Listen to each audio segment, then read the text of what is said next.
What would you do if I told you that the so-called healthy foods you're eating right now could be pushing your kidneys closer to dialysis with every single bite you take?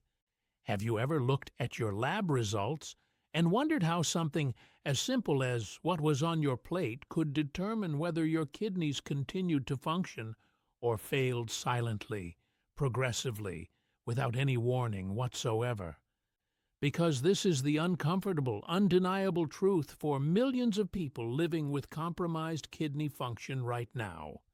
Kidney damage does not present itself with sharp, obvious pain that forces you to seek help. It creeps in quietly, insidiously, one meal at a time, until dialysis is suddenly the only option remaining to keep you alive.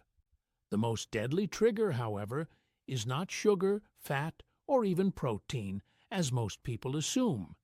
It's potassium, a mineral that most people take completely for granted, never thinking about how much they consume daily. When your kidneys are compromised, even a minor increase in potassium can send your heart and kidneys into a perilous state without any warning whatsoever.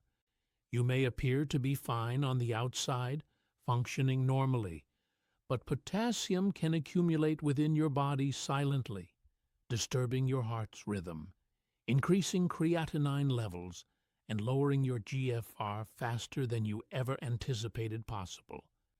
This is why so many individuals are genuinely surprised when they are informed they require dialysis, even though they thought they were eating well and taking care of themselves. But here's where the story shifts dramatically, because kidney decline is more than just something you should avoid through fear.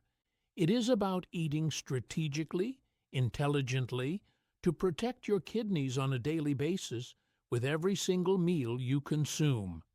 In this video, I'll show you the top 10 low-potassium foods that kidney specialists use consistently to reduce overload, stabilize labs, and help patients delay or avoid dialysis altogether. These are not unusual foods or pricey supplements available only online, but rather ordinary options that, when utilized effectively, can make the difference between dread and control, between decline and stability, between giving up and fighting back. The first low-potassium food that typically surprises patients the most is white rice. I've seen many individuals avoid it religiously because they've been told it's high in carbohydrates and nutritionally inferior. But for kidneys that are struggling desperately to filter blood, white rice can work as a pressure release valve rather than a problem to avoid.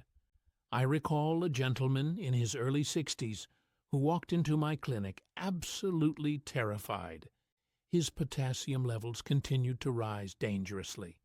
His creatinine level increased steadily, and his GFR fell below 55. He told me with genuine confusion, "Doctor, I only eat healthy foods like brown rice, whole grains, and plenty of vegetables." What he didn't comprehend was that his kidneys were already unable to handle the mineral load those supposedly healthy foods delivered. When we replaced those items with correctly portioned white rice, his potassium levels corrected within weeks. Not because white rice is magical or contains special healing properties, but because it stopped overloading his already struggling kidneys. Here is the science behind it that most people never learn.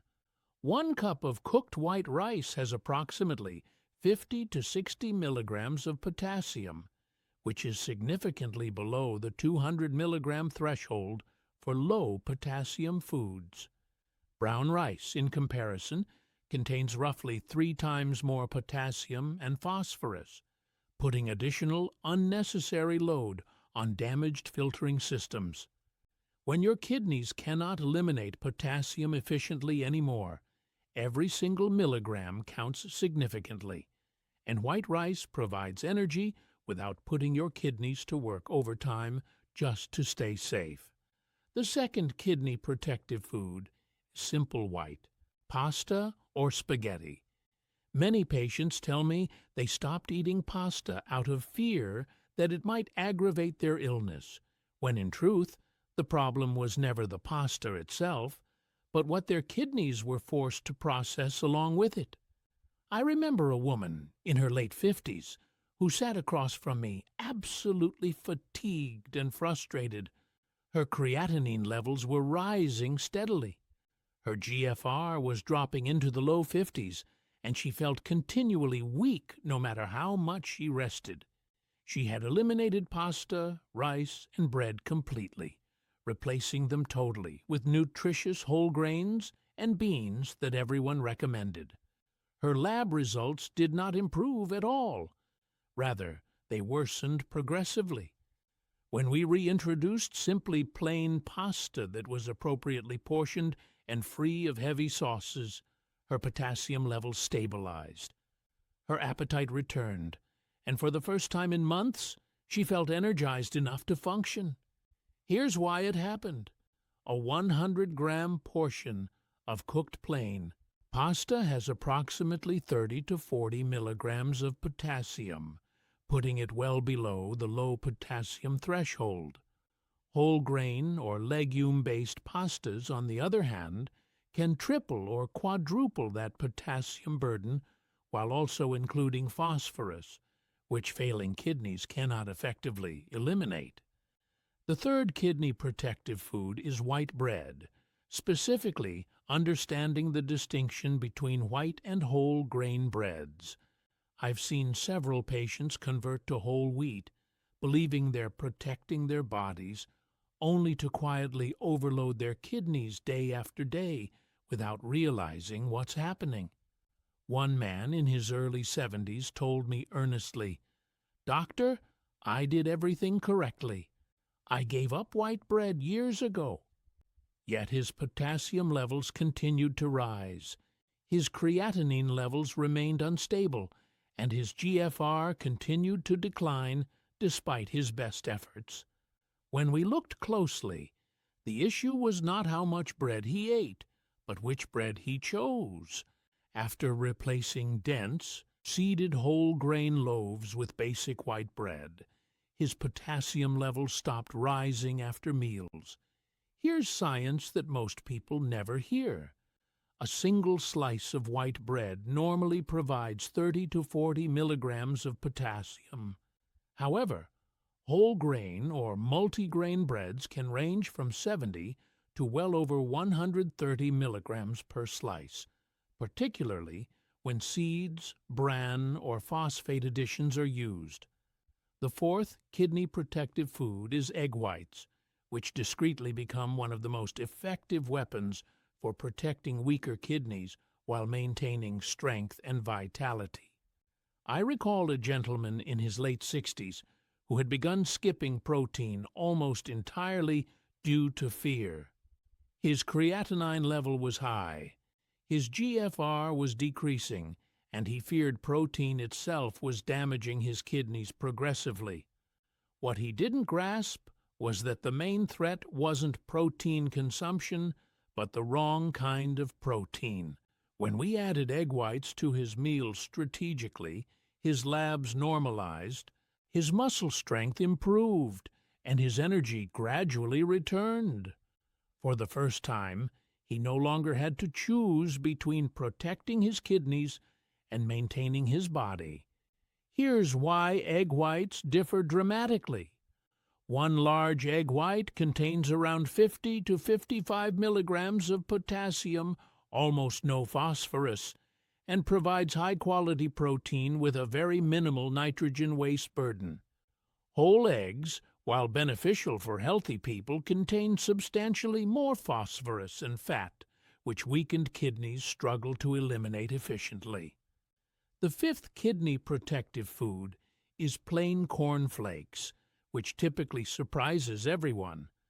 Most people either ignore it as junk cereal or unintentionally replace it with alternatives that are considerably more hazardous to compromised kidneys. I dealt with a woman in her early 60s whose potassium levels remained elevated despite her best efforts.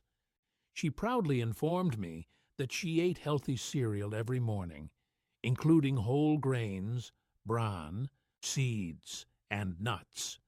What she didn't realize was that her breakfast alone was delivering a potassium burden that her kidneys could no longer handle.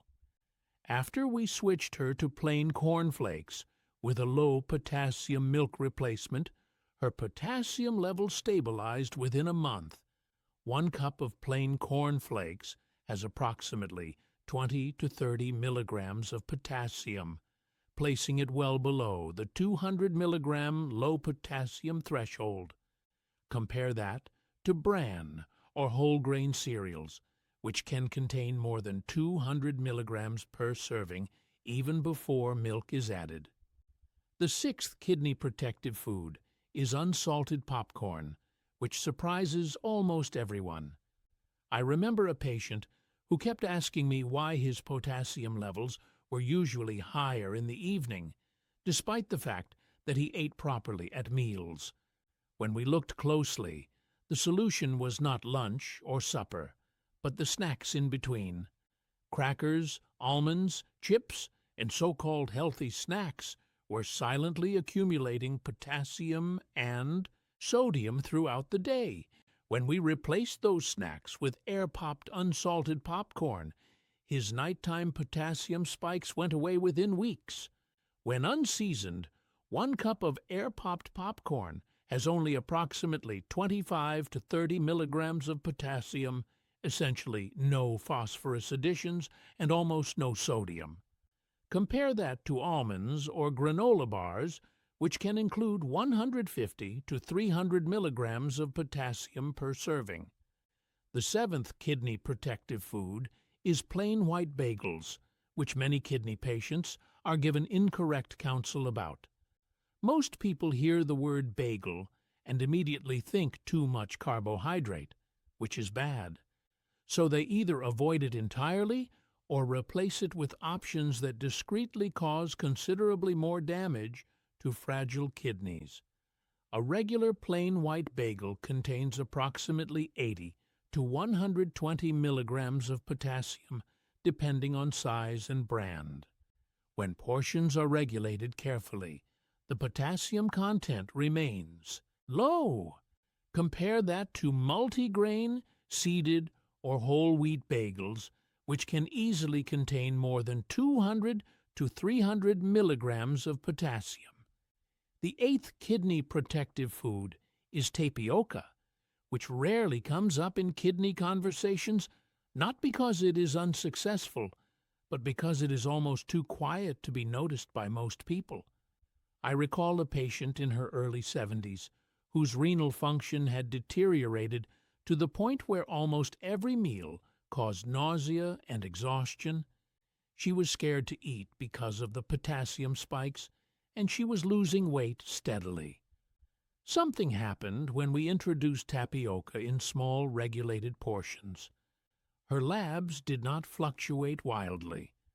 Her appetite returned, and for the first time in months, eating did not feel like a dangerous gamble.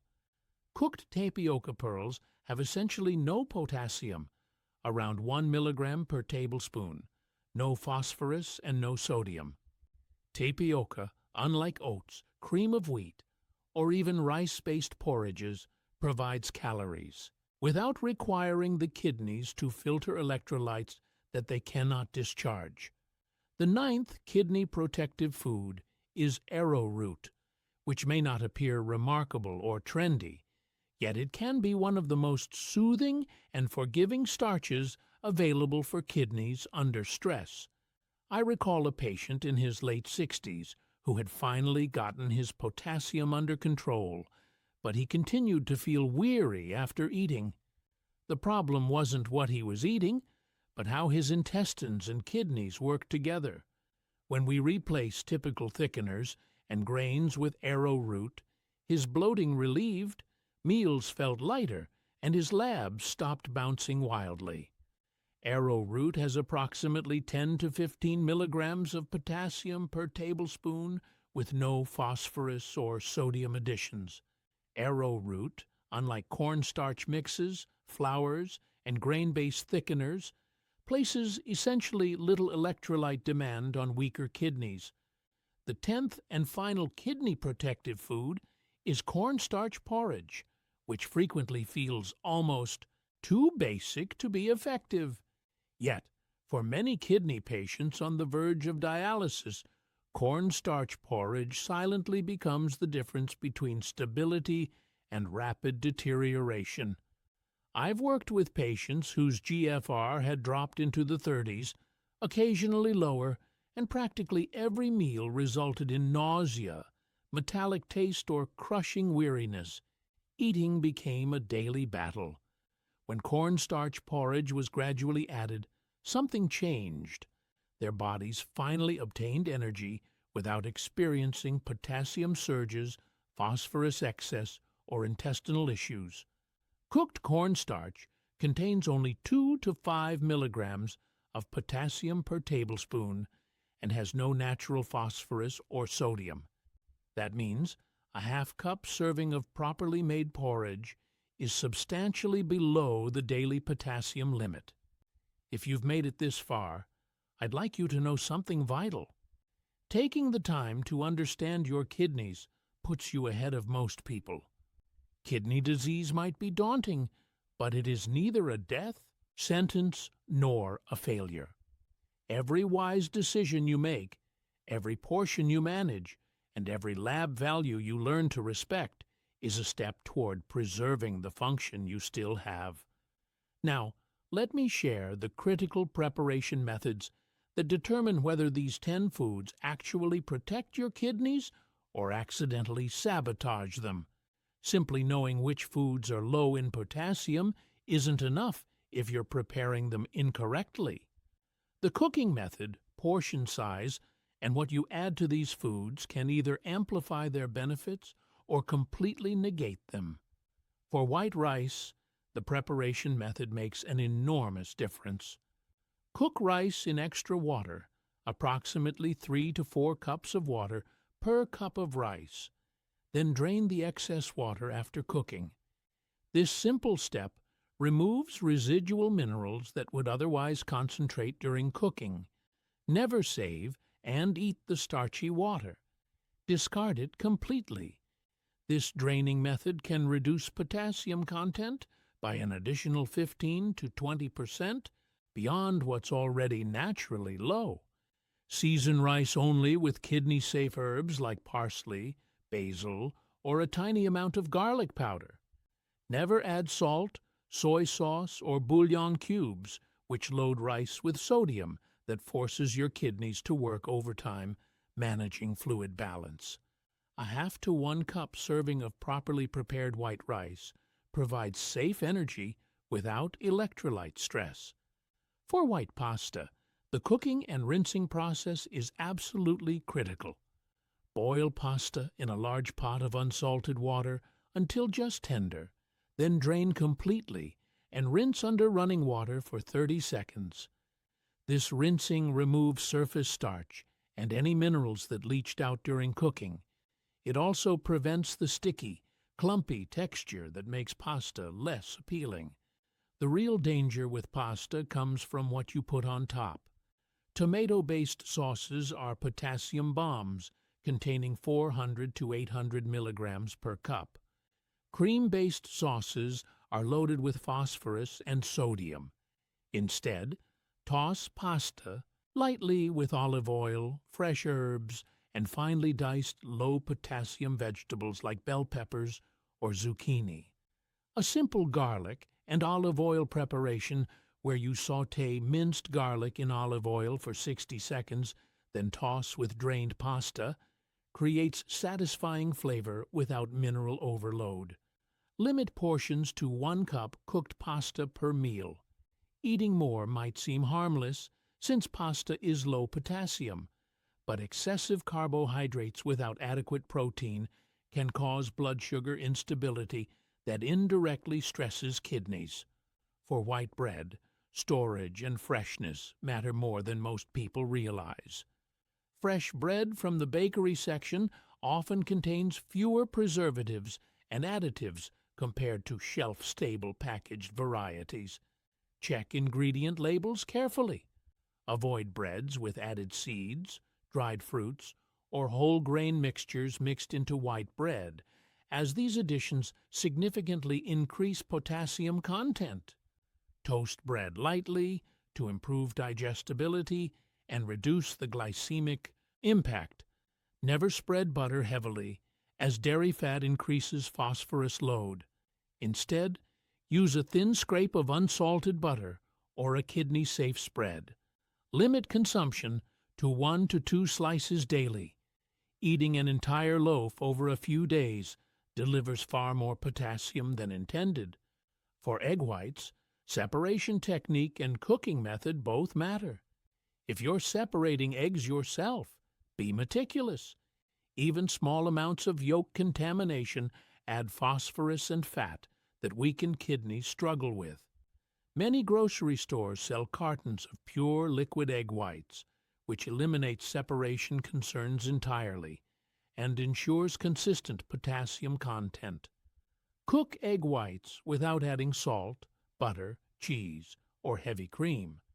Scramble them in a non-stick pan with a tiny spray of cooking oil, or make a simple omelet filled with low-potassium vegetables like bell peppers and onions. Hard-boiling whole eggs and eating only the whites works perfectly too. 2 to 4 egg whites daily provides adequate protein without overwhelming your kidneys. Never eat egg whites raw or undercooked, as this reduces protein digestibility and carries salmonella risk, which is especially dangerous for people with weakened immune systems common in chronic kidney disease. Fully cooked egg whites are safe, digestible, and kidney-friendly. For plain cornflakes, the milk choice completely changes whether this breakfast protects or harms your kidneys. Regular cow's milk contains 300 to 400 milligrams of potassium per cup, instantly negating the low potassium benefit of cornflakes. Soy milk is similarly high in potassium and should be avoided. Instead, use rice milk or specially formulated low-potassium almond milk. Check labels carefully, as some almond milk brands add phosphorus-based stabilizers that burden kidneys. Rice milk typically contains only 30 to 40 milligrams of potassium per cup, making it ideal for kidney patients. Pour just enough milk to moisten the cereal, approximately half a cup. Eating dry corn flakes with a small amount of milk on the side for sipping works too. Add no sugar, honey, or dried fruits, all of which concentrate potassium. If you need sweetness, use a tiny amount of sugar-free sweetener approved by your doctor. For unsalted popcorn, preparation method is everything. Microwave popcorn bags are absolutely off-limits for kidney patients, even the supposedly healthier varieties. They contain hidden sodium, artificial butter flavoring with phosphorus additives, and often questionable oils that stress kidneys indirectly through inflammation. Buy plain popcorn kernels and air pop them using either an electric air popper or a brown paper bag in the microwave. For the paper bag method, add a quarter cup of kernels to the bag, fold the top several times, microwave for 2 to 3 minutes until popping slows, and enjoy completely plain. No butter, no salt, no oil. If eating completely plain popcorn feels impossible, use a tiny spritz of olive oil from a spray bottle and a dash of garlic powder or nutritional yeast, which adds savory flavor without significant minerals. Keep portions to 2 to 3 cups per snack, which provides satisfying volume with minimal potassium. For plain bagels, size matters enormously. Mini bagels contain approximately half the potassium of regular-sized bagels.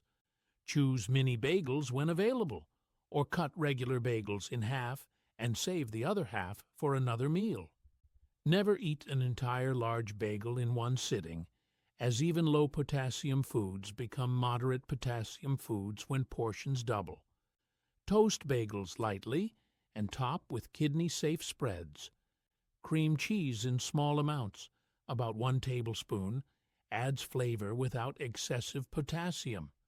Avoid lox, smoked salmon, capers, and tomatoes, all of which are potassium-rich. A simple bagel with cream cheese and a sprinkle of dried herbs makes a satisfying meal or snack.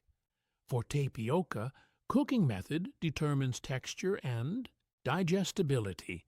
Buy small pearl tapioca, not instant tapioca pudding, mixes which often contain added milk powder, sugar, and preservatives. Soak tapioca pearls in cold water for 30 minutes before cooking to ensure even, tender results. Cook soaked tapioca in water or low-potassium milk, alternative with a ratio of 4 cups liquid to ½ cup tapioca. Simmer gently, stirring frequently, until pearls turn translucent, approximately 15 to 20 minutes. Add minimal sweetener, a small amount of vanilla extract, or a dash of cinnamon for flavor. Serve warm or chilled. A ½ cup portion provides gentle calories that are especially valuable for patients experiencing nausea, early satiety, or taste changes from uremia. Tapioca's bland, neutral flavor makes it tolerable even when nothing else appeals. For arrowroot, proper usage prevents the gummy, unpleasant texture that turns people away. Mix arrowroot powder with cold water first, creating a smooth slurry before adding to hot. Liquids. Use approximately 1 tablespoon arrowroot mixed with 2 tablespoons cold water for each cup of liquid you want to thicken. Add the slurry slowly to simmering soup, sauce, or porridge while stirring constantly. Remove from heat immediately once desired thickness is reached, as overcooking arrowroot makes it thin out again. Arrowroot creates a glossy, clear finish, unlike the cloudy appearance of flour-based thickeners.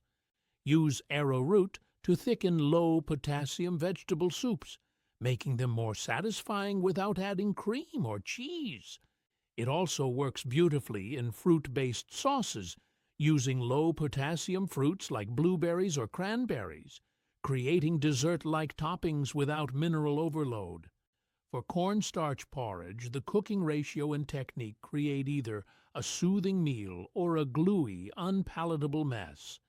Mix a 1/4 cup cornstarch with ½ cup cold water in a bowl, stirring until completely smooth with no lumps. Bring 2 cups of water or low-potassium milk, alternative to a gentle boil. Slowly pour the cornstarch mixture into the boiling liquid while stirring constantly with a whisk. Reduce heat immediately to low and continue stirring for 2 to 3 minutes until the mixture thickens to porridge consistency. Remove from heat and add minimal flavoring.